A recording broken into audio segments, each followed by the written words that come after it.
गुरु की महिमा क्या कहें, निर्मल गुरु से ही होए, बिन गुरुवर जीवन कटु फल सा होए। अर्थात मनुष्य के जीवन में गुरु का होना अति आवश्यकता है। निर्मल, सदाचारी, ज्ञान, सत्य, ये सभी शब्द पर्याय हैं शिक्षक के लिए। और अगर व्यक्ति के जीवन में ये सभी गुण नहीं है तो उसका जीवन एक कड़वे फल की तरह है। नमस्कार, आप देख रहे हैं द पत्रकार बाबू में विशेष बातचीत का दौर। मैं आपके साथ हिमांशु चंद्र। आज के हमारे शो विशेष बातचीत के दौर में वो पेशा मौजूद है जो हमारे देश के भविष्य को निखारता है, यानी हमारे देश के जो स्टूडेंट्स हैं उनको एक नया आयाम देता है। हमारे साथ मौजूद है शिक्षक, और वो हैं डॉक्टर आयुष गुप्ता, जो भागलपुर यूनिवर्सिटी में असिस्टेंट प्रोफेसर के पद पर नियुक्त हैं। आज हम उनसे बात करेंगे सीबीएसई बोर्ड और तमाम जो बोर्ड्स हैं, राज्य बोर्ड्स हैं, उन्होंने 10वीं और 12वीं की जो परीक्षाएं रद्द कर दी हैं, उस पर से हमारे देश के भविष्य पर क्या असर पड़ेगा, किस तरीके की दिक्कतें होंगी आने वाले 10 साल 20 साल बाद, उन सब के बारे में विस्तार से बात करेंगे। हमारे साथ मौजूद हैं डॉक्टर आयुष गुप्ता जी। आयुष जी, बहुत बहुत आपका अभिनंदन। जी, बहुत बहुत धन्यवाद। आयुष जी, सबसे महत्वपूर्ण सवाल ये है कि 10वीं और 12वीं की, चाहे वो सीबीएसई हो, यूपी हो या कोई भी बोर्ड हो, उन्होंने अपने एग्जाम्स कैंसिल कर दिए हैं 10वीं और 12वीं के। तो इससे हमारे भारत के भविष्य का क्या असर पड़ेगा?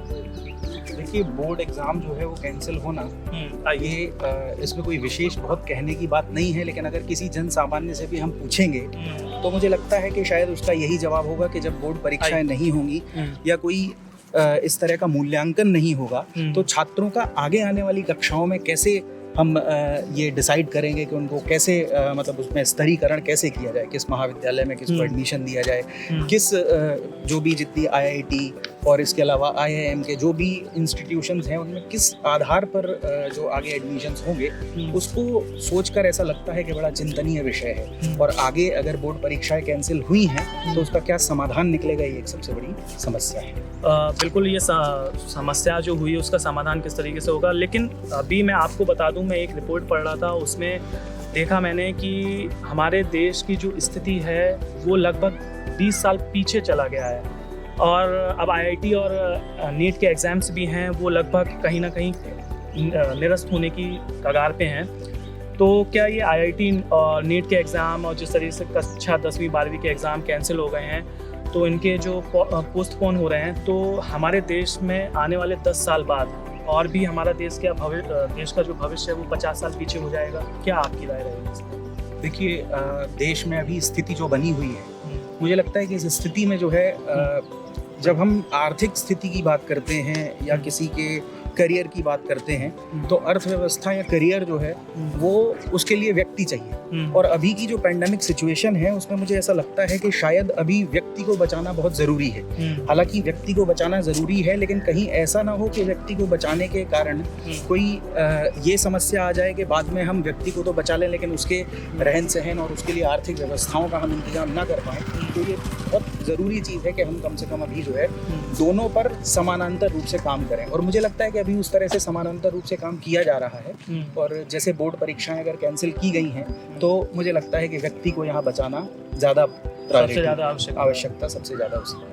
तो मैं भी कोशिश करता, मेरी भी यही आशा है कि जिस तरीके से आपने बोला है कि व्यक्ति को बचाने की कोशिश है, उसी तरीके से सरकार भी आगे व्यक्ति को बचाने की कोशिश कर रही है। आयुष जी, वर्ष 2004 में जब उत्तर प्रदेश सरकार ने कक्षा 10वीं और 12वीं के एग्ज़ाम्स, बोर्ड्स एग्ज़ाम्स स्वकेंद्र कर दिए थे, यानी उसी स्कूल में होंगे जहाँ पर वो पढ़ रहे हैं, तो 10वीं और 12वीं के जो होनहार बच्चे थे उनको इस तरीके के कमेंट्स सुनने पड़े कि स्वकेंद्र में होने की वजह से उन्होंने अच्छे अंक प्राप्त कर लिए। और कोरोना में तो इनफैक्ट 10वीं और 12वीं के जो एग्ज़ाम्स हैं वो तो कैंसिल ही हो गए। आइए, तो 10वीं और 12वीं के जो एग्ज़ाम्स हैं वो तो कैंसिल ही हो गए हैं।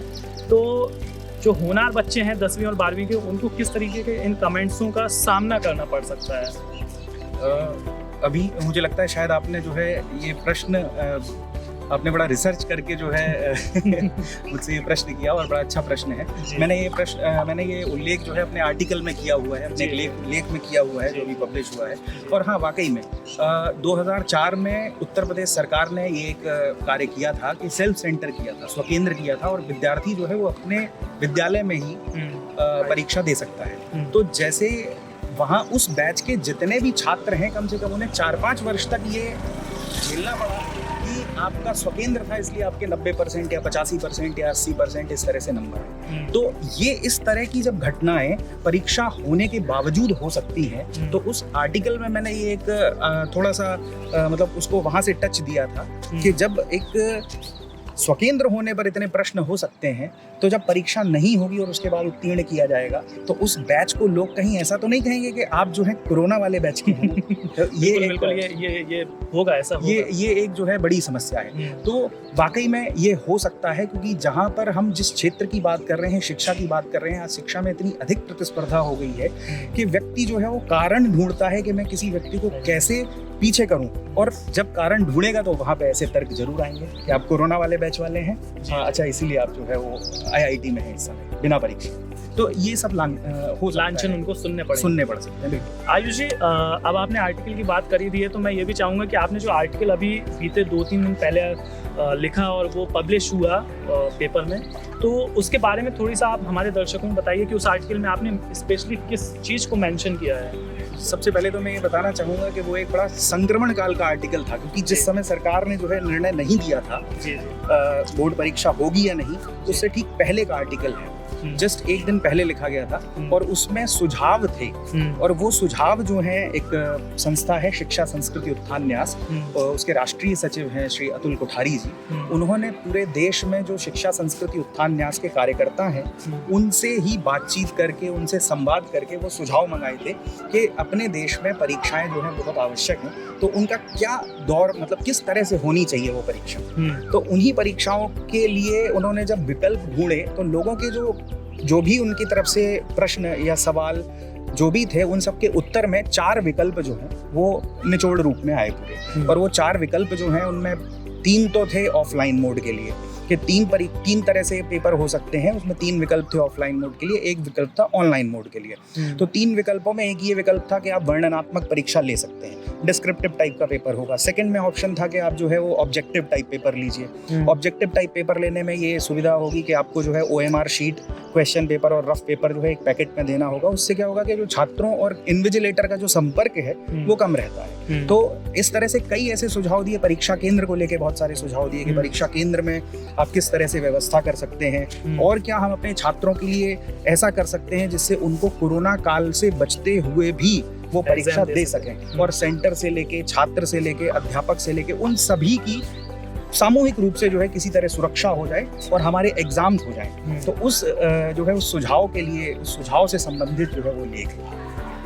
आपने ये तो बताया कि जो सुझाव थे उसमें अतुल कोठारी जी ने मांगे, लेकिन मैं ये जानना चाहता हूँ कि शिक्षा तंत्र के पास इतना बड़ा शिक्षा तंत्र है, उनके जो बड़े बड़े आला अधिकारी हैं, उनके पास कोई और ऑप्शन नहीं था क्या जिससे कि एग्ज़ाम को कैंसिल ना किया जा सके?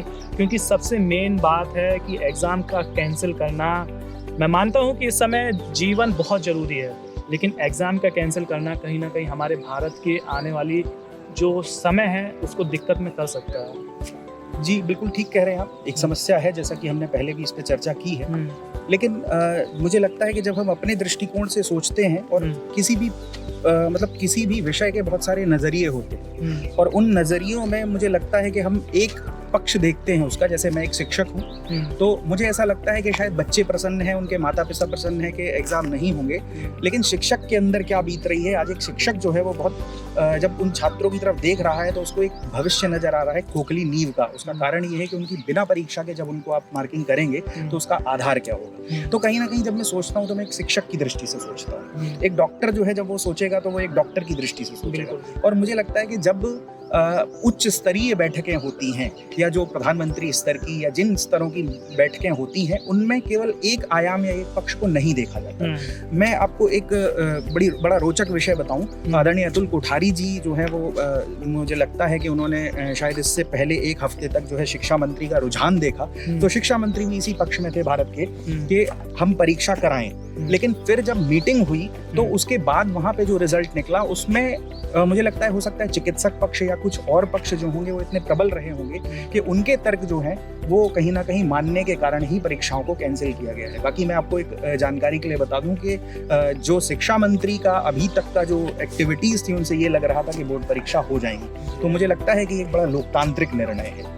नहीं, ये बिल्कुल मैं आपकी बात से सहमत हूँ कि इस समय जीवन सबसे ज़्यादा अमूल्य है, लेकिन उसके साथ ये जो हमारे एग्ज़ाम्स कैंसिल हुए हैं कहीं ना कहीं उससे हमारे भविष्य पर इफ़ेक्ट तो पड़ेगा। मैं अब सबसे आखिरी सवाल कि एग्ज़ाम्स तो कैंसिल हो गए हैं, तो जो बच्चे 10th और 12th में हैं, एग्ज़ाम्स कैंसिल हो गए हैं, तो अब किस तरीके से वो अपने आप को बिज़ी रखें, किस तरीके से अपनी आगे की पढ़ाई को सुचारू रूप से करें, क्योंकि इस टाइम पे देखा जा रहा है कि ऑफलाइन तो हर तरीके से चीज़ें बंद हैं, मोस्टली जगह पे अभी भी लॉकडाउन लगा है क्योंकि कोविड की वजह से। तो किस तरीके से अपने आप को बिज़ी रखें? मुझे लगता है कि छात्रों को अगर ये एक मौका मिला है, इसको अगर वो मौके की तरह देखते हैं तो उन्हें उस मौके का पूरा फ़ायदा उठाना चाहिए और पूरे फ़ायदे के साथ साथ इस पैंडेमिक में जो है अपने आप को बड़ा प्रसन्न रखना चाहिए। हर चीज़ से गेम भी खेलिए, आनंद भी कीजिए, लेकिन उसके साथ साथ आप जिस पक्ष को छोड़कर आए हैं, आपकी परीक्षा नहीं हुई है और ऐसा नहीं है कि आगे इंस्टीट्यूशंस जो है वो आपका एडमिशन किसी भी आधार पर लेंगे। हालांकि CBSE ने एक प्रारूप ऐसा तैयार किया है कि शायद वो कुछ ऐसा बनाएंगे कि जो पुराने स्कोर्स हैं उनको लेकर कुछ रिजल्ट बनाएंगे, जो उनका पुराना परफॉर्मेंस है। तो ये एक ब्लेंडेड जिसको कहते हैं एक तरह से मूल्यांकन, वो पद्धति जो है वो अपनाएंगे। लेकिन फिर भी छात्रों को अभी भी अपनी पढ़ाई को पूरी तरह से छोड़ने की ज़रूरत नहीं, क्योंकि कभी भी ये हो सकता है कि शायद स्थितियाँ सुधरें और अगर आपका एग्ज़ाम नहीं हुआ है, वो हो सकता है कोई बड़ा इंस्टीट्यूशन जो है वो पहले मेरिट के आधार पर लेता हो, अब टेस्ट कर देगा, तो आपको वहाँ पर कहीं ना कहीं मार खानी पड़ जाएगी अगर आप अपनी पढ़ाई से या अपने अध्ययन से जो है दूरी बनाते हैं। तो मुझे लगता है कि छात्रों को जो है अध्ययन से जुड़े रहना चाहिए। तो ये थे हमारे साथ डॉक्टर आयुष गुप्ता, जो भागलपुर यूनिवर्सिटी में एज अ असिस्टेंट प्रोफेसर नियुक्त हैं। तो उन्होंने बताया कि जो स्टूडेंट्स हैं एग्ज़ाम्स कैंसिल हुए हैं, लेकिन स्टूडेंट्स को अपनी जो कंटिन्यूटी है पढ़ाई की वो बरकरार रखनी चाहिए, क्योंकि अगर वो बरकरार नहीं रखेंगे तो हो सकता है उनकी जो टचिंग है स्टडी से वो कहीं ना कहीं डिसब्रेक होगी। फिलहाल आज के हमारे शो विशेष बातचीत के दौर में इतना ही। अब हमारी और आपकी मुलाकात फिर से होगी जब हम आपको और भी इसी तरीके के कुछ खास मेहमानों से रूबरू कराएंगे। तब तक के लिए आप स्वस्थ रहें, सुरक्षित रहें। साथ ही आपको एक हिदायत भी है, भारत इस समय कोविड की दूसरी लहर से फेस कर रहा है और नीति आयोग के हिसाब से जल्द ही भारत सितंबर या अक्टूबर में तीसरी लहर की तरफ भी आ जाएगा। इसलिए आप जब भी घर से निकलें तो मास्क लगा करके निकलें और हैंड सैनिटाइजर का इस्तेमाल करें और सोशल डिस्टेंसिंग को फॉलो करें। अगर आपका सही समय आ गया है तो आप वैक्सीन जरूर लगवाएं और अगर आप कोविड रिकवर हो गए हैं तो ब्लड प्लाज्मा को डोनेट करें ताकि दूसरे की ज़िंदगी बच सके। धन्यवाद।